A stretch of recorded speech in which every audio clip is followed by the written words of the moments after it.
Jorge Glass es perseguido político, y en este video te lo demuestro.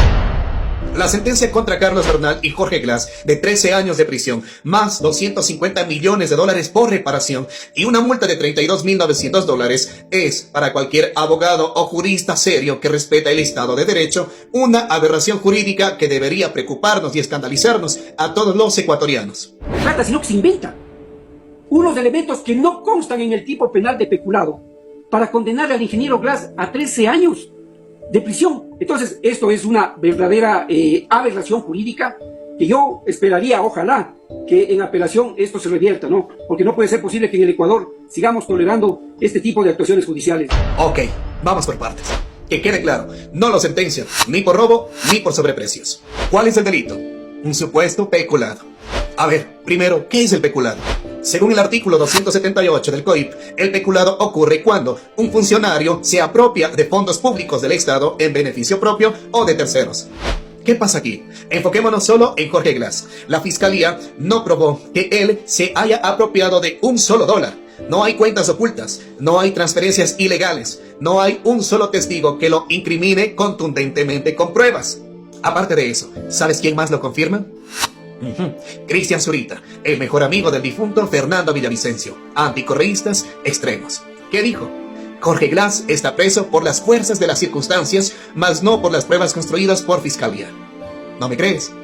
Mira. De alguna manera está preso por la fuerza de las circunstancias, no por las pruebas construidas por la fiscalía. Si usted revisa... Pero eso es que la defensa de Glass dice que no han probado nada, pues. Pues efectivamente puede tener la razón, pero si usted revisa un informe y encuentra, si es que le encuentra a usted una ruta de dinero, a Jorge Glass no le encuentra. Esto hay que construirlo con fuerza. Entonces, ¿cómo lo condenaron? Los jueces admitieron que Glass no firmó contratos, por lo tanto, no pudieron probar el supuesto peculado que está tipificado en el COIP. Hicieron malabares jurídicos para inventarse uno nuevo. De su propia boca salió que no hubo perjuicio al Estado. Y si no hubo perjuicio, ¿cómo es que se le puede juzgar de peculado? Se inventaron más bien un abuso de confianza. Que no hubo perjuicio, pero que hubo un abuso de confianza. En el momento que usted hizo la intervención, he anotado aquí, dice, en este tipo de peculado no se ha afectado, no hay un perjuicio económico al Estado, lo que hay es una afectación a la confianza pública y a la eficiencia pública. Y posterior a ello, ¿qué dijeron?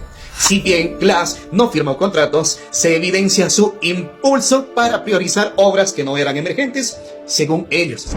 Se reconoció que el ex vicepresidente Glass no administraba fondos públicos, pero luego, para justificar este embuste de condena, se dijo que él impulsaba la contratación de los proyectos objeto de este juicio. Y luego se hace una pausa, porque ese impulso ya tenía el hedor del influjo psíquico 2.0. Corrigen, no, por si acaso, dice la jueza ponente. No hemos dicho impulso, sino acciones, pero ni siquiera se describió cuáles fueron las acciones. Y por esas palabras de los propios jueces, surgió la burla, la mofa, la sátira de que estamos evidenciando o presenciando un influjo psíquico 2.0. O en este caso, un impulso psíquico, una burla, una vergüenza para el Estado de Derecho. Como no pudieron decir ni probar que fue autor directo, lo declararon coautor. ¿Pruebas de que se benefició? Ninguna. Ni un solo centavo desviado. Solo la tonta idea de que su impulso facilitó contratos. Así de vergonzoso.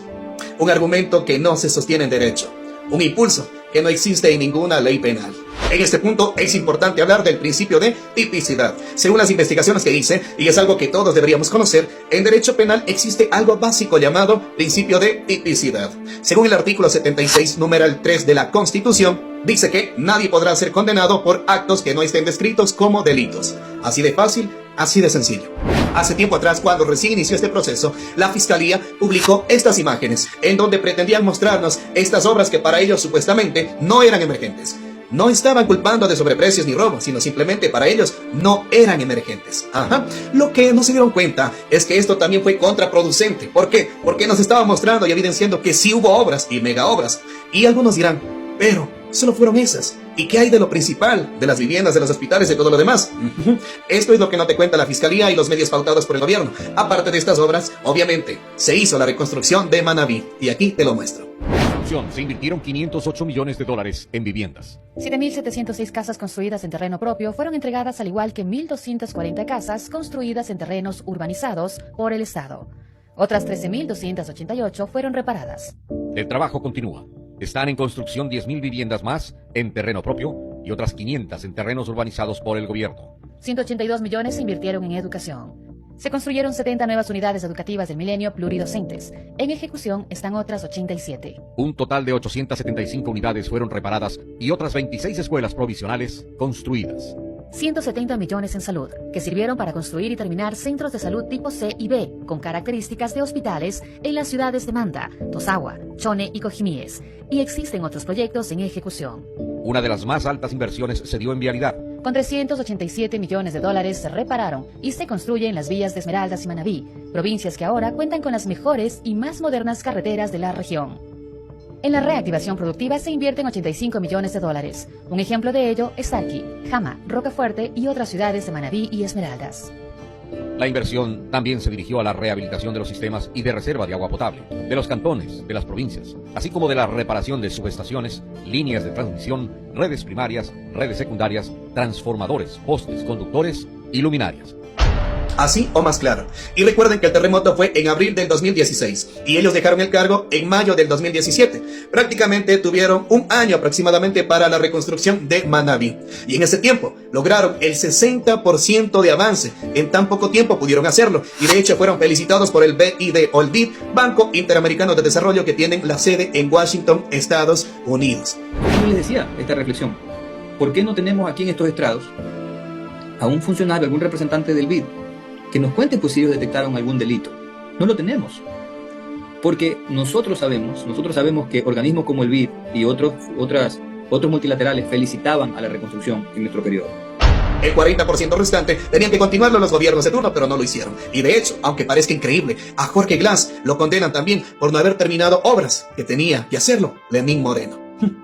Y hay algo más que demuestra lo miserables y desalmados que son en el judicial y en el ejecutivo. Sentencian también a Jorge Glass por haber contratado la maquinaria que levantó los escombros por horas y no por metros cúbicos.